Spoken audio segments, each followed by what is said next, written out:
PSI में 29 नवंबर 2021 को second shift में पूछा गया रियल और ऑफिशियल प्रश्न है। 29,000 रुपये पर 1% के लिए 10% सॉरी 1 वर्ष के लिए 10% प्रतिवार्षिक और अर्धवार्षिक रूप से संयोजित चक्रवृद्धि ब्याज के बीच का अंतर बताइए। तो 29,000 रुपये पर कह रहा है ना कि 29,000 रुपये पर 29,000 रुपये पर, तो हम पहले कह रहा है कि 10% की दर से 1 वर्ष का चक्रवृद्धि ब्याज, तो 1 वर्ष का चक्रवृद्धि ब्याज बराबर होता है दर गुणे समय, यानी कि 1 वर्ष का चक्रवृद्धि ब्याज हो जाएगा 10%। अब कह रहा है ना कि यही राशि पर, यानी कि 29,000 के सेम राशि पर कह रहा है कि 10%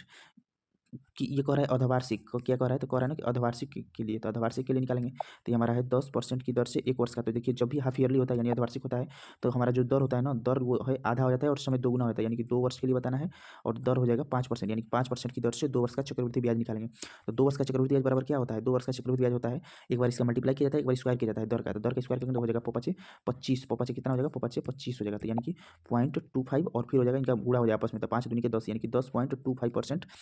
ये हो जाएगा 2 वर्ष का 5% की दर से चक्रवृद्धि ब्याज। अब कह रहा है ना कि अर्धवार्षिक रूप से संयोजित किया जाता है, इनके बीच का अंतर कितना होगा, इनके बीच का अंतर बताना है, इन दोनों के बीच का अंतर। तो 1 वर्ष में हो रहा है 10% और 2 वर्ष में हो रहा है हाफ ईयरली पे 10.25%, तो इसके बीच में अंतर कितना है, तो इनके बीच में अंतर कितना है, तो 10.25 में से 10 घट जाएगा तो ये बचेगा कितना, तो बचेगा मात्र 0.25, तो इनके पास अंतर कितना है, तो अंतर है मात्र 25% का। तो वही बताना है रुपया में कि कितना रुपया हो जाएगा, तो 29,000 की पूरी राशि है, टोटल राशि है 29,000, इसका निकाल देंगे 0.25%, तो प्रतिशत के लिए 100 और ये 0.25 है तो इसको पॉइंट हटाने के लिए नीचे डबल जीरो से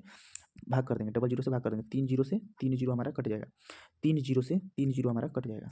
इसके बाद देखिए 5 दूनी के 10 और ये हो जाएगा 5 25, अब इससे मल्टीप्लाई करेंगे तो 9 5 45, यानी लास्ट में 5 आएगा, तो 5 तो सभी में आ रहा है, तो ये हो जाएगा 29 पंचे हो जाएगा 145 और बटा में हो जाएगा 2 और 145 में 2 से भाग करेंगे तो 2 सत्ती 14 और 2 दूनी के यानी कि 72.5, तो 72.5 ऑप्शन नंबर ए इस प्रश्न का सही आंसर हो जाएगा। सोल्यूशन पसंद है वीडियो को लाइक और शेयर जरूर करें और एक बार चैनल का प्लेलिस्ट जरूर चेक करें।